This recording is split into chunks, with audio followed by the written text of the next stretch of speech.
Right. Shabbat shalom to everybody. What a beautiful day to be in the house of Yahweh, right? Every day is a good day, right? All right. Well, I want to welcome those on Facebook. Hope you've already tuned in with us and had your prayers and had your worship service and ready for a little bit of some teaching, a little bit of meat. And this particular Torah portion that we're in is loaded, and we're not going to just scratch the surface is about all we're going to do this morning. And then later this afternoon in round table, we can chop it up and really take a big bite of it and find what the Father really has in store for us. I often wonder, why in the world are we doing all this time of looking back, 4,000 years nearly, to people that we don't even know, yet we do, right? Isn't that our ancestors? Isn't that part of our family? So it's always good to look at your family history, right? That's the big thing nowadays is the tracking down of your family and who you are and where you come from and all these different types of things. So that is what we're going to look at this Torah portion about. It's Beha'alotcha. It is when you light or when you rise up. That is the meaning of that word in Hebrew, and it is Numbers, starting in Numbers 8:1. Okay, so we're going to get right into it and see what the Father really has for us in that context. We're going to read actually in Numbers 11:1. There's so many different things going on in this Torah portion, trying to figure out what would be today's interest. This I thought was a good place to start because it's about people complaining. We probably never heard about that before, right? And surely none of us complain, right? And seems like that we have more and more and more and more to complain about, but Father says don't complain. So, Numbers 11:1. And when the people complained, it displeased Yahweh. And Yahweh heard it, and his anger was kindled. And the fire of Yahweh burnt among them, and consumed them that were in the uttermost parts of the camp. So this led to some separation from the Father and death of these people. It says, consumed them that were in the uttermost parts of the camp, burnt. The fire of Yahweh burnt. And the people cried unto Moses, and when Moses prayed unto Yahweh, the fire was quenched. So we were talking about the power of prayer and how important it is to pray when you get in these situations, but don't always wait until the last minute to pray. That needs to be our first thing that we do, is to pray. And a lot of times we get busy and we're so tied up with our daily life that a lot of times we forget to pray. So it's very important that we remember that, because we're asking him to remember us, right? Particularly when we get into some real binds. It's, oh, Father, help us, help us. So people cried unto Moses, and the fire was quenched, and he called the name of the place Taberah, because the fire of Yahweh burnt among them. So there's a lot of word searches that you can do. It's one of the things that you find as you begin to try to study these things from a Hebrew background and a Hebrew word study. There's so many words that we have in English translated from the Hebrew that we really lose a lot in translation.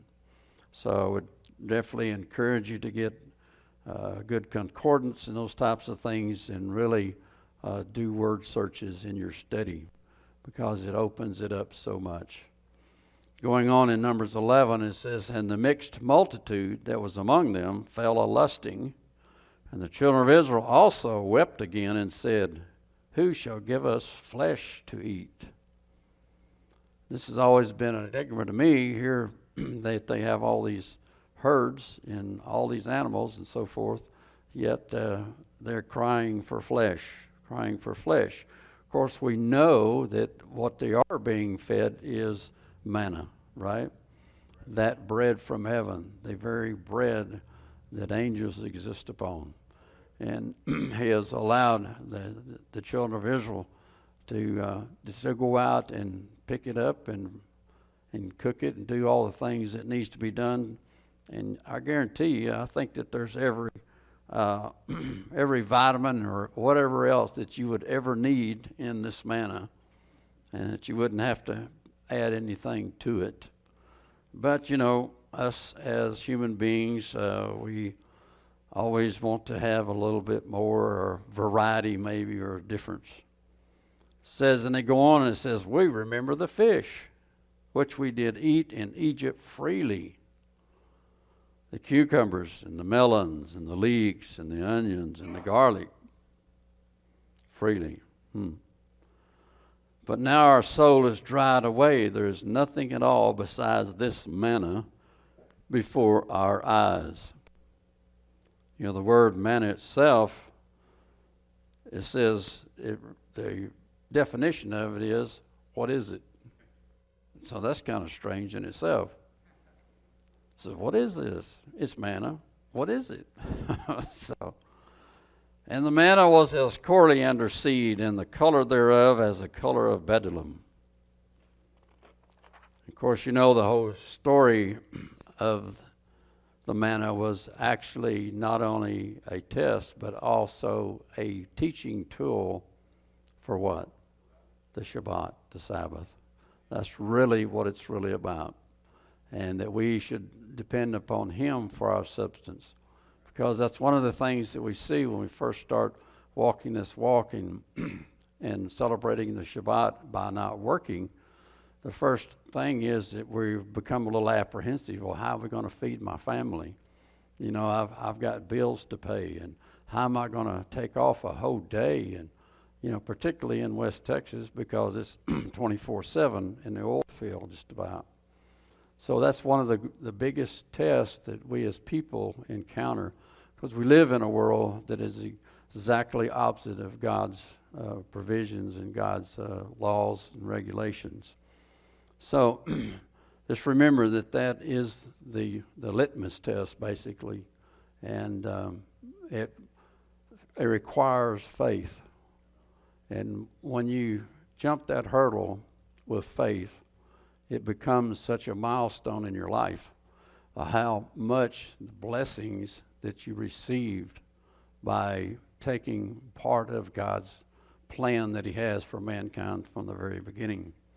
Because we know that the Shabbat was created in creation. So it's the oldest law that there is in existence. So, and the people went about and gathered it and ground it in mills, or beat it into mortar and baked it in pans and made cakes of it. The taste of it was as a taste of fresh oil. And when the dew fell upon the camp in the night, the manna fell upon it. Then Moses heard the people weep throughout their families, every man in the door of his tent. And the anger of Yahweh was kindled greatly. Moses also was displeased. You can imagine if you were on the other end of this thing, you're providing all this for people that they don't even have to work for, basically. Just go out and pick it up. And yet they don't. They said, nah, we don't want none of that stuff. And Moses said unto Yahweh, Wherefore hast thou afflicted thy servant? And wherefore have I not found favor in thy sight, that thou layest the burden of all of this people upon me? So it kind of become a personal thing with Moses, right? We know if you've read from Genesis to up to Numbers of where we are, you know how that that this has been a great test, not only on the people, but upon Moses himself. Going on in Numbers says, have I conceived all of this people? Have I begotten them, that thou shouldst say unto me, carry them in thy bosom, as a nursing father bears a suckling child, unto the land which thou swore unto their fathers? He was a little bit chiding, a little bit, wasn't he? A little bit upset. Whence should I have flesh to give unto this people? For they whip unto me, saying, give us flesh that we may eat. I'm not able to bear all this people alone, because it is too heavy for me.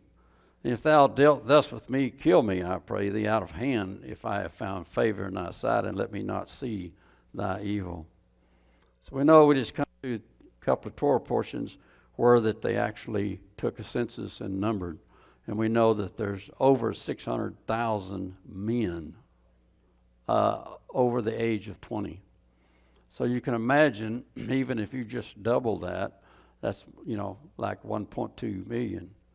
But, what about all those that were under 20 years old, and so forth. So we're looking at a very large group of people that that the Father brought out of Egypt and trying to make and build a nation out of them.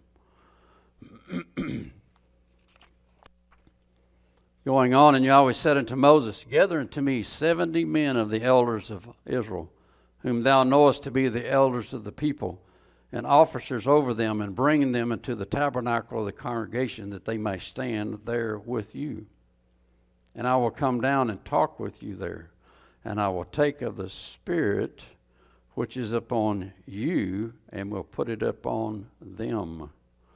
And they shall bear the burden of the people with thee, that thou bear it not thyself alone. Okay? And say unto the people, sanctify yourselves again tomorrow, and you shall eat flesh, for you have wept in the ears of Yahweh, saying, who shall give us flesh to eat? For it was well with us in Egypt. Therefore Yahweh will give you flesh, and you shall eat. You shall not eat 1 day, nor 2 days, nor 5 days, neither 10 days, nor 20 days.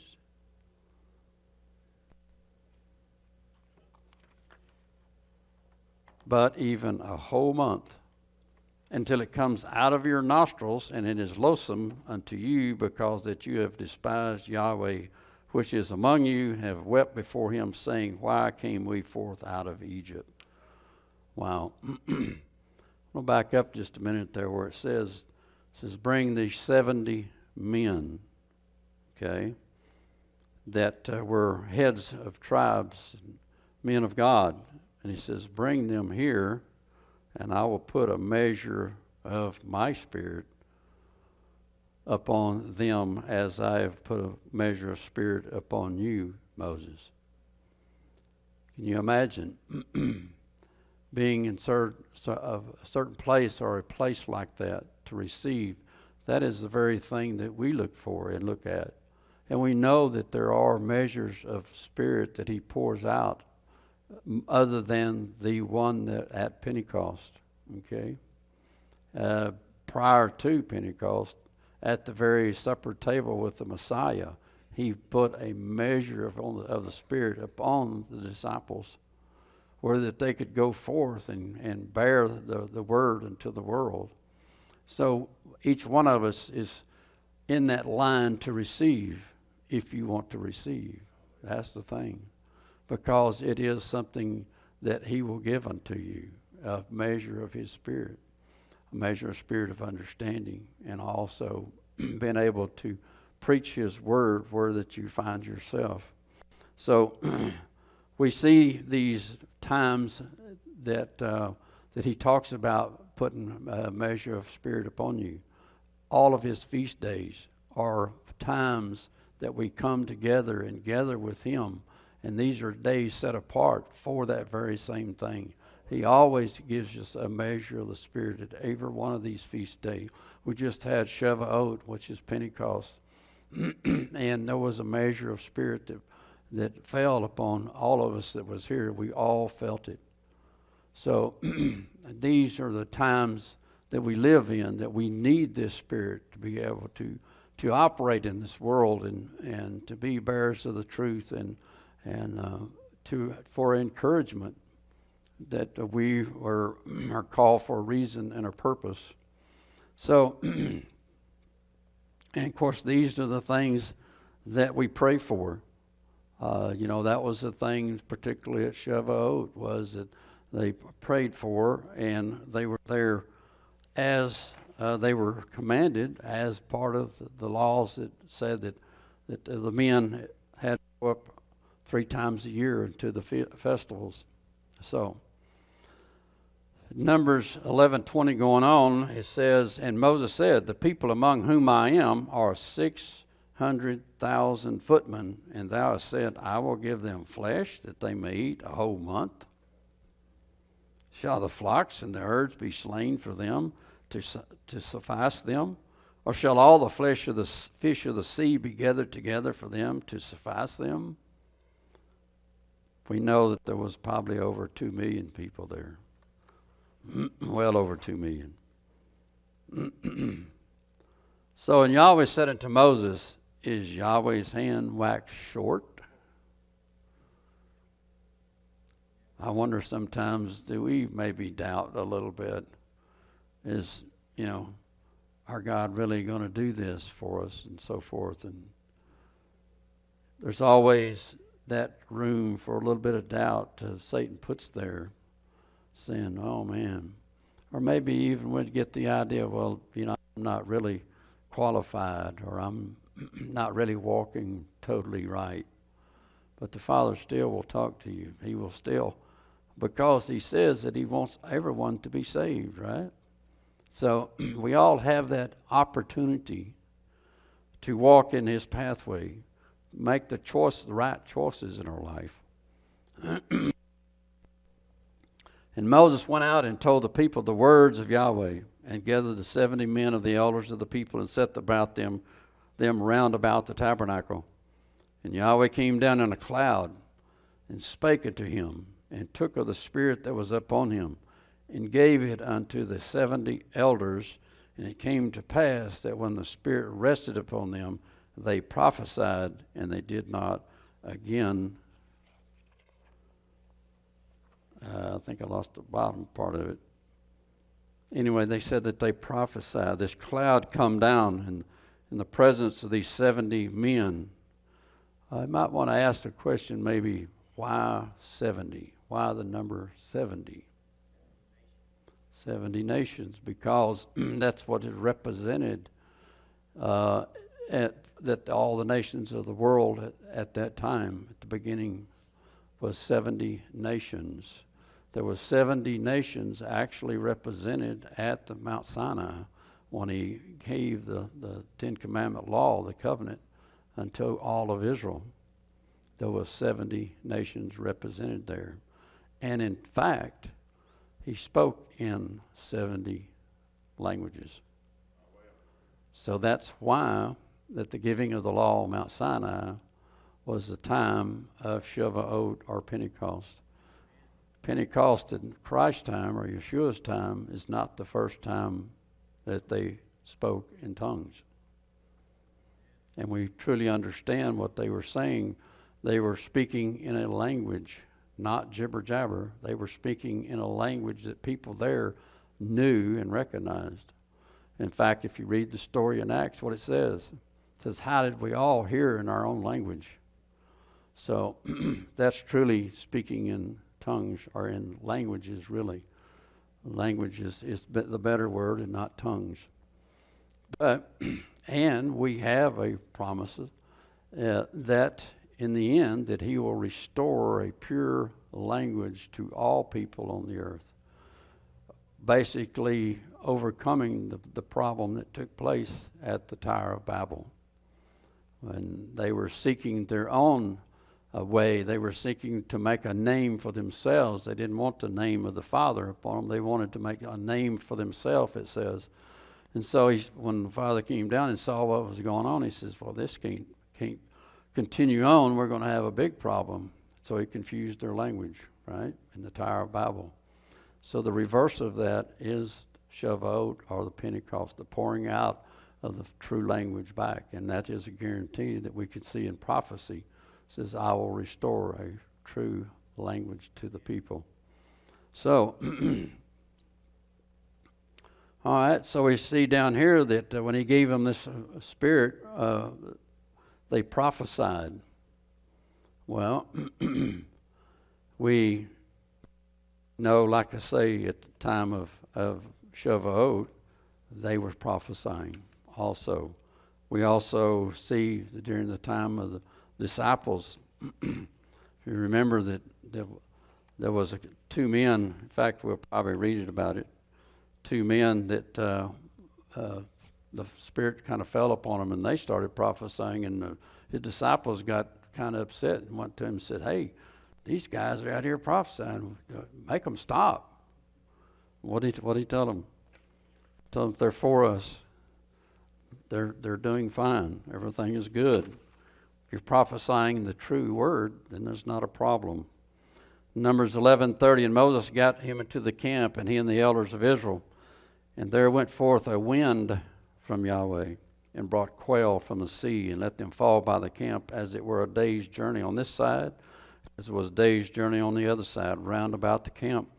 And it was where 2 cubits high upon the face of the earth. That's pretty deep, 2 cubits. Whether you think it's from here to here, it's still pretty good size. 16 inches at least, twice that, so that's 32 inches deep. You can imagine. And the people stood up all that day and all that night and all the next day, and they gathered the quails. He that gathered least gathered 10 homers, and they spread them all abroad for themselves round about the camp. And while the flesh was yet between their teeth, ere it was chewed, the wrath of Yahweh was kindled against the people, and Yahweh smote the people with a very great plague. And he called the name of that place Kibroth Tahatavah, if that's how you pronounce that, because there they buried the people that lusted, graves of the lusting, of the longing. So, sometimes when we keep repeating and wanting something, sometimes Father will let you have it, and it may not be good. So I think this was the story here was that you don't want what I provide for you, I'm going to let you do what you want. That's always been our choice in life. We have free will. The Father created us as free will beings. And he gave us a set of rules that laws of kingdom living is really what they are. We get caught up in this idea of law, and people say, well, you're under the law, and the law is done away with. And really, these are principles of kingdom living. These are the principles to live in his kingdom with him. So house rules, basically. That's in all of our lives. I'm sure that we live with our parents, and we live under their rule, the house rules. So we want to kind of look at this idea of grumbling and complaining and griping and so forth. Just a few things from bring it to our time, possibly. It says, how in the world could a group of people who had just been freed from years of slavery and been shown miracle after miracle and have every one of their needs provided for, still somehow manage to complain about nothing? The answer lies in the extraordinary way in which Yahweh designed us. When it comes to our daily thoughts, we are the precursors to all of our actions, which are the precursors to all of our actions, what we think. Jehovah wired us in a fascinating way. Our minds easily and naturally focus on what we're lacking. This bears repeating. Our minds will easily and naturally focus on what we do not have. It takes actual efforts for us to think about the blessings of what we do have. So, I'm going to look at this just a little bit, see how this affects us daily. Because, now we know that throughout particularly the New Testament, talks about let the mind of Yeshua be in you. So if we let his thoughts be in our thoughts, we're not going to be complaining and griping and crying, all these types of things.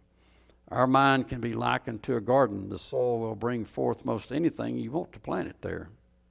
He'll let you think about anything, good, bad, whatever. But if you don't plant anything, you won't have any crops, and you'll get weeds growing instead.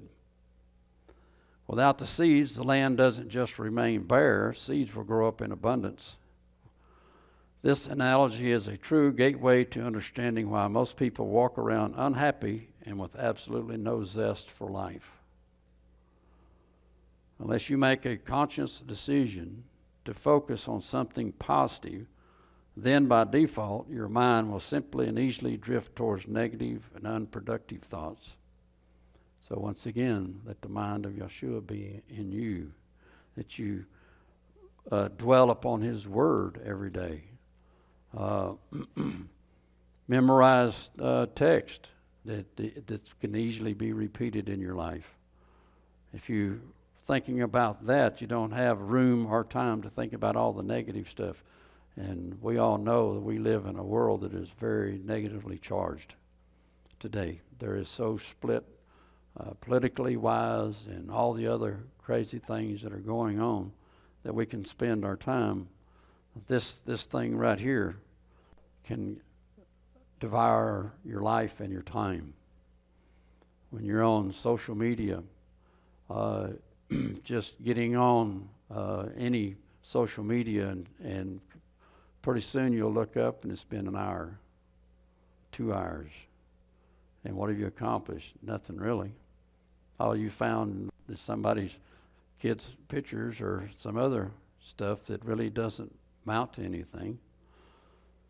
The people had been given everything from Yahweh. Their lives, their freedom, and all of their physical needs were provided for with little or no effort.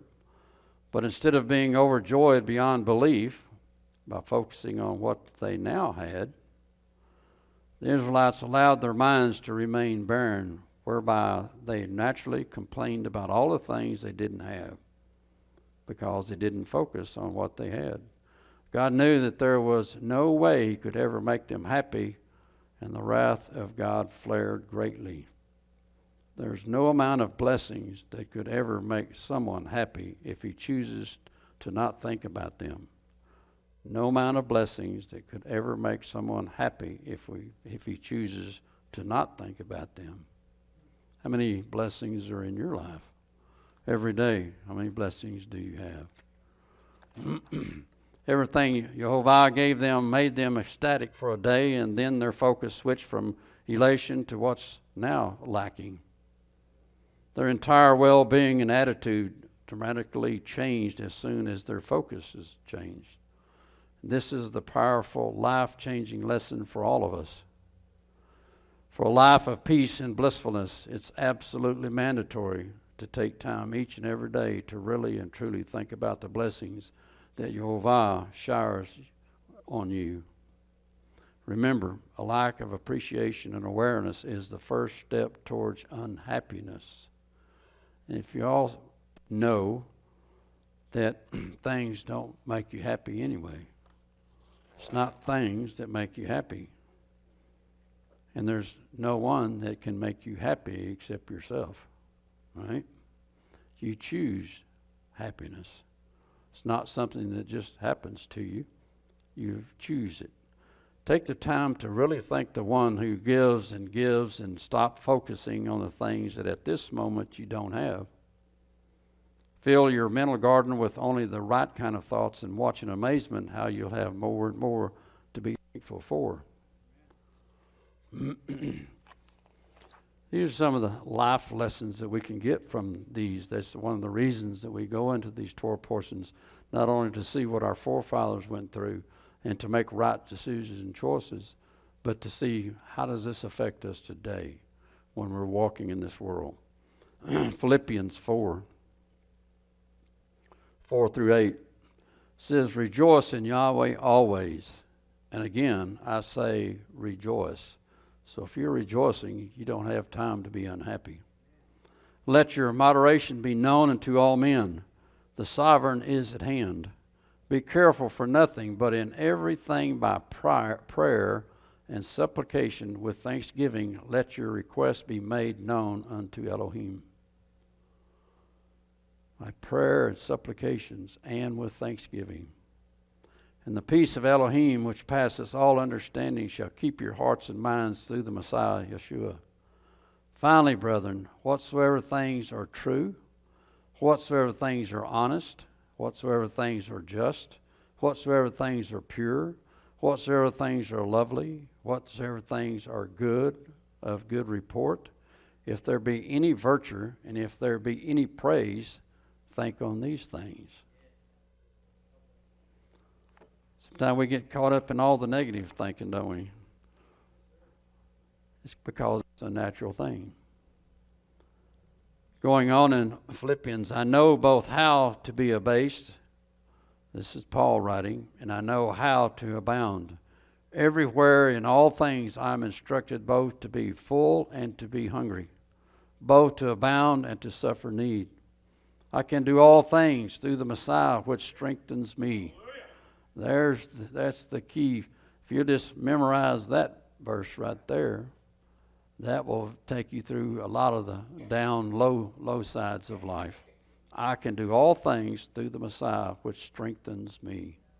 Wow. But my Elohim shall supply all your needs according to his riches and dignity by the Messiah Yeshua. Now unto Elohim and our Father be praised forever and ever. So, again, to see where that our happiness comes, where our fullness of mind comes. Luke 3:7. Then said he to the multitude that came forth to be baptized of him, O generation of vipers, who hath warned you to flee from the wrath to come?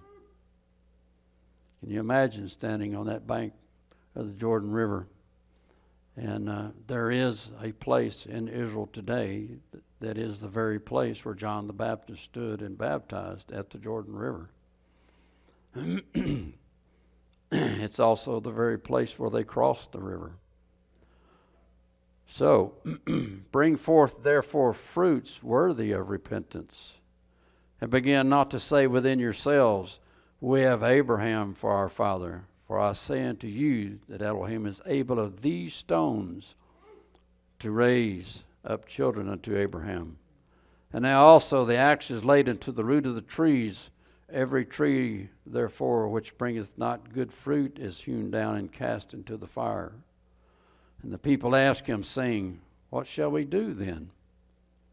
He answered and said unto them, He that hath 2 coats, let him impart to him that has none.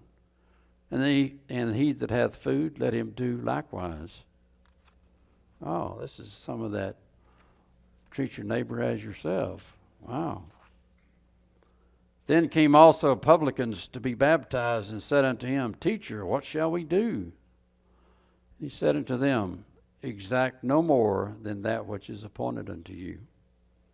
And the soldiers likewise demanded of him, saying, And what shall we do? And he said unto them, Do violence to no man, neither accuse any falsely, and be content with your wages.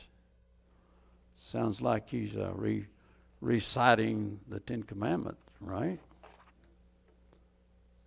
John answered, saying unto them all, I indeed baptize you with water, but one mightier than I cometh, the latchet of whose shoes I am not worthy to unloose. He shall baptize you with the Holy Spirit and with fire.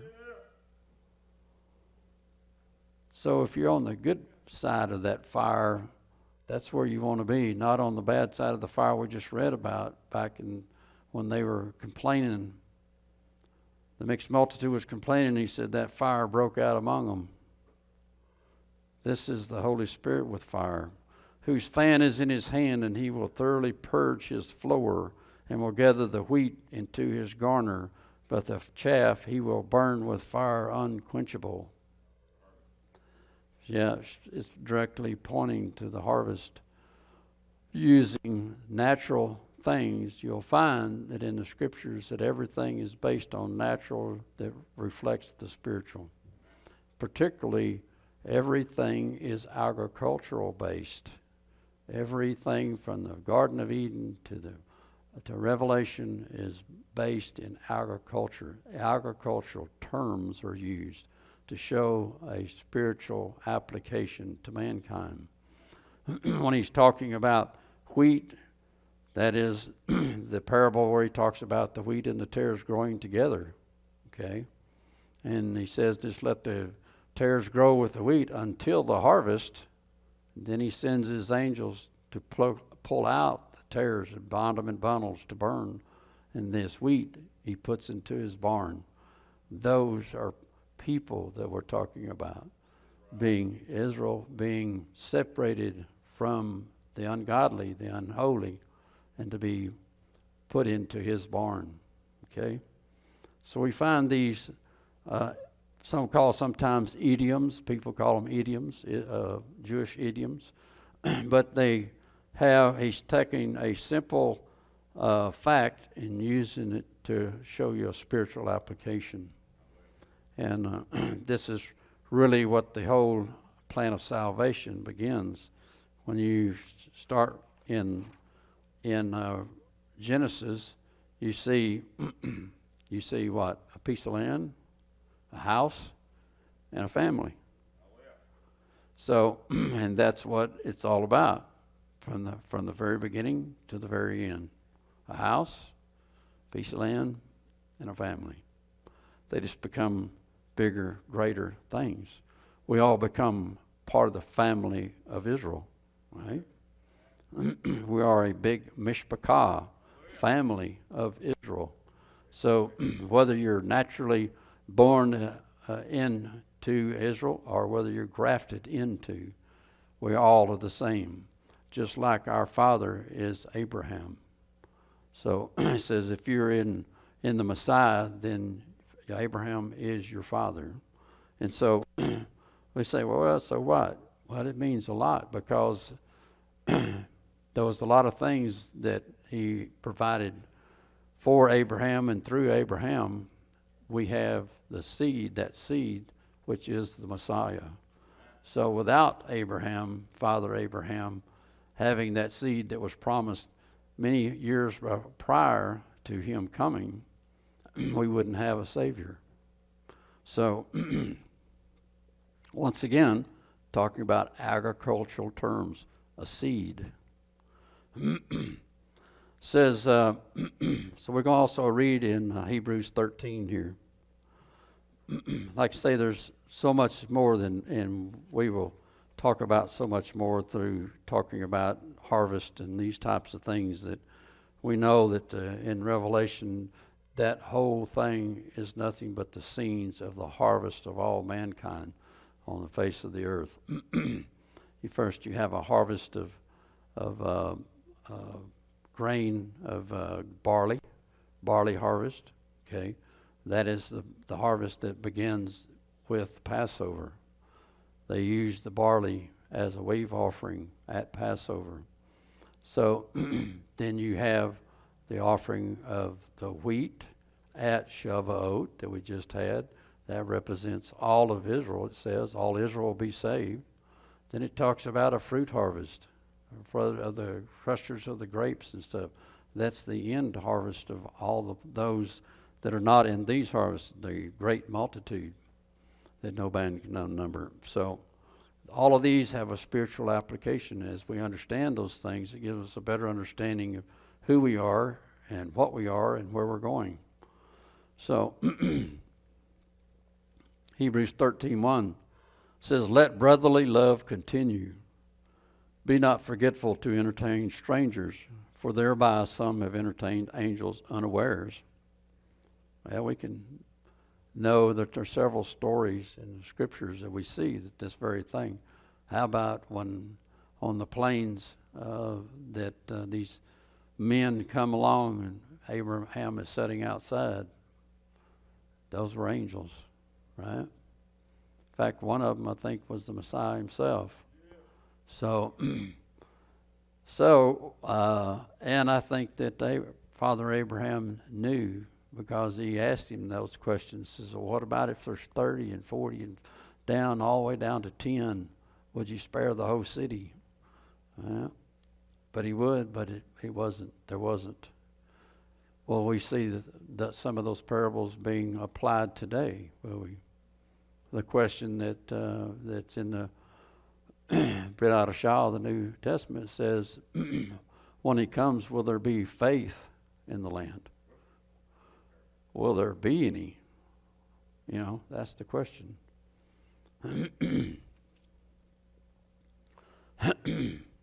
All right, so we're going to look on some other things. This is continuing on in Hebrews. Let your manner of life be without covetousness, and be content with such things as you have. For he has said, I will never leave thee nor forsake thee. So you don't really have to worry about if you're walking in his pathway. It's not that he says, well, just go sit down and do nothing. No. He says that he is there to provide for you.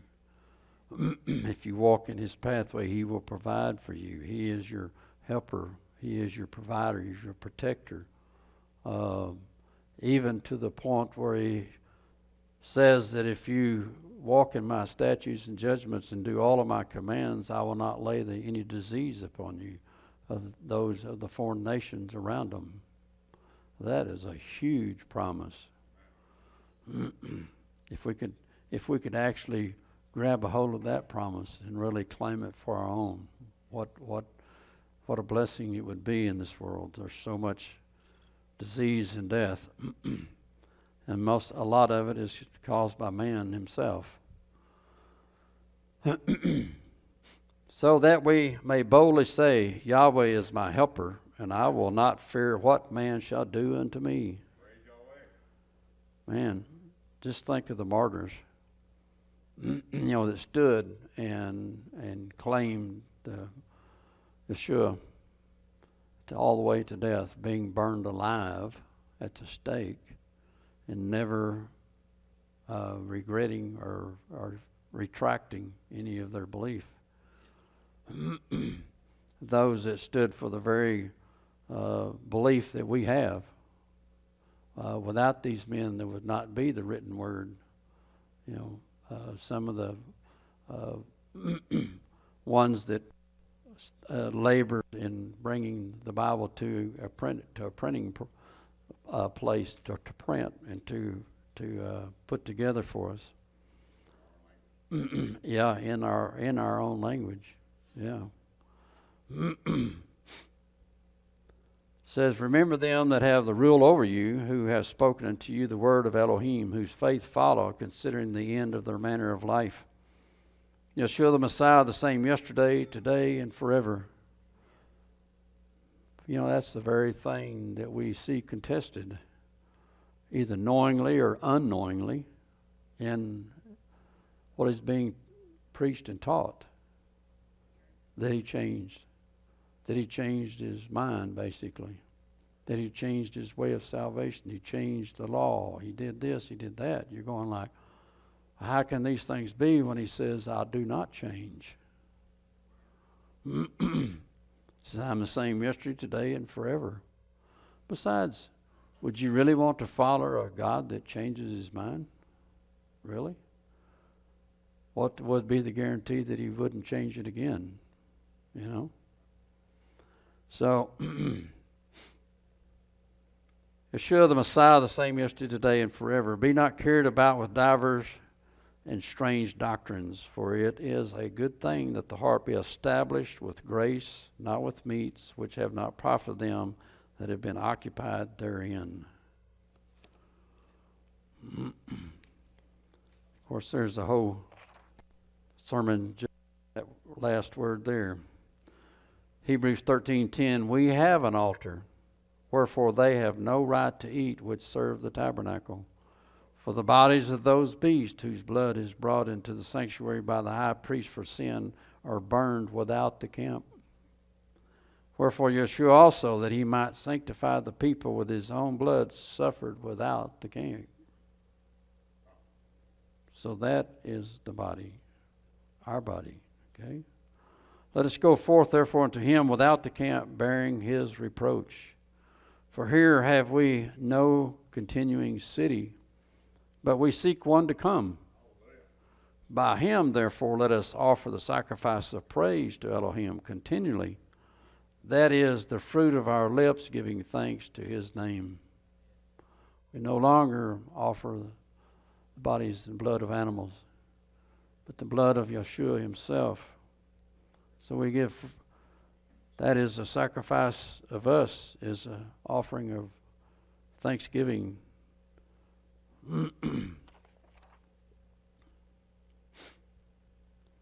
1 Timothy 6:6, but holiness with contentment is great gain. Okay? For we brought nothing into this world, and it is certain that we carry nothing out. That's been the old saying for a long time, isn't it? You ever seen a hearse with a luggage rack? No, never seen one, because you can't take it with you. And having food and raiment, let us be therefore content. But they that will be rich fall into temptations and are snared into many foolish and hurtful lusts, which drown men in destruction and perdition. For the love of money is the root of all evil, which while some coveted after, they have erred from the faith and pierced themselves through with many sorrows. I wonder how many really rich people are really happy. The only things that, when they get so much money, it means not a whole lot. But what is the next thing that they want? It's power, right? Control. And we know that the one that has the greatest power and control is our Father. He's the only one that has the control.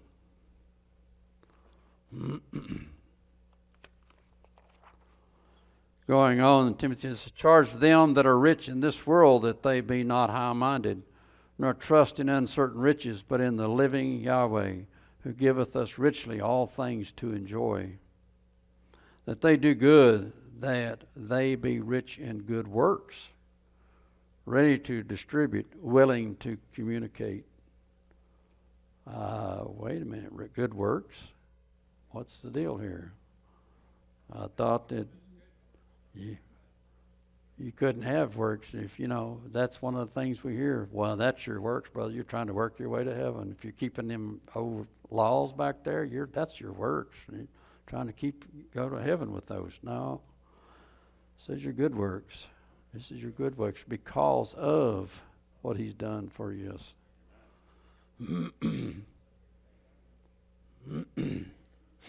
Laying up in store for themselves a good foundation against the time to come, that they may lay hold on everlasting life. Wow. Standing on that foundation. You have to make a good foundation to start with, right? I mean, when you go out to build a house, you don't set it up on the sand as the Messiah in his... It says one built his house on sand, one built his house on this, but the one that built his house on the rock, who is that rock? The Messiah. He is that rock. He should be our foundation that we build our house upon, that we build our trust, that we build our faith upon.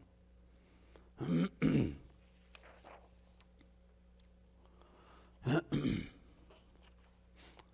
in closing, I'm going to finish with this. Complaining is almost always non-specific.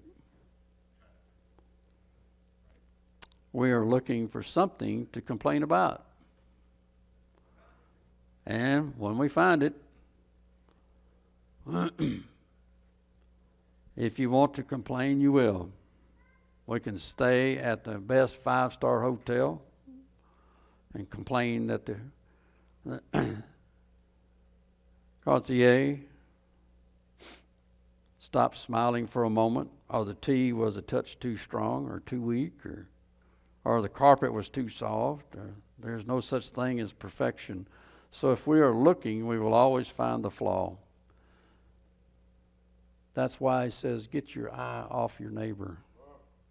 Get your eye on him. Because your neighbor's not going to be perfect.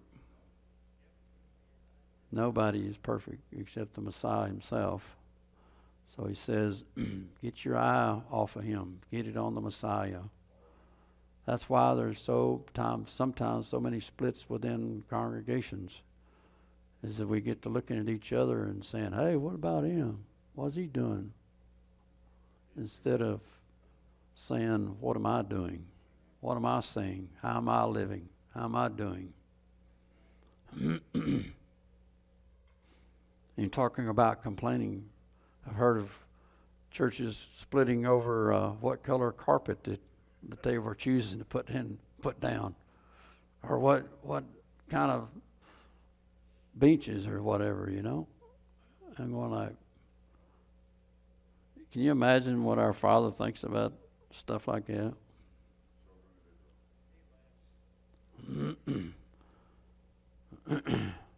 Even though the person complaining thinks precisely the opposite, complaining has nothing to do with circumstances and everything to do with attitude. Wow. If our attitude is bad enough, we will even complain about manna coming down from heaven and tasting like anything that we want. Attitude. Wow. But why do we complain? The problem is with expectations. The higher our expectation, the more upset we feel when life doesn't live up to them. The less we expect, the more likely we are to see the good in whatever comes our way. I would venture to say that expectations will never contribute to our happiness. They will always ever undermine it. So, hope this is helpful to us. I know we know all these things, and there's probably better things that we could have picked out of the Torah portion. But I think it speaks to where we are in the world today and where we're walking. If we expect perfection, and life will always disappoint you. Expect very little, and life will always surprise you. Life and all that is within it is a blessing that Yehovah has bestowed upon us, unmerited and undeserved. Wow.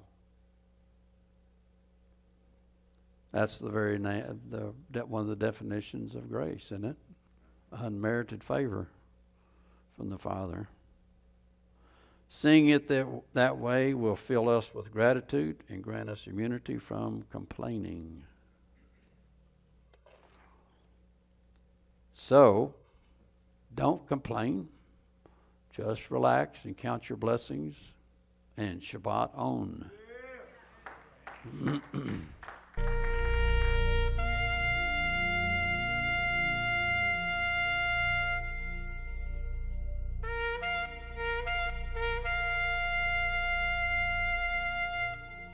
Thank you for watching a teaching from Emet HaTorah.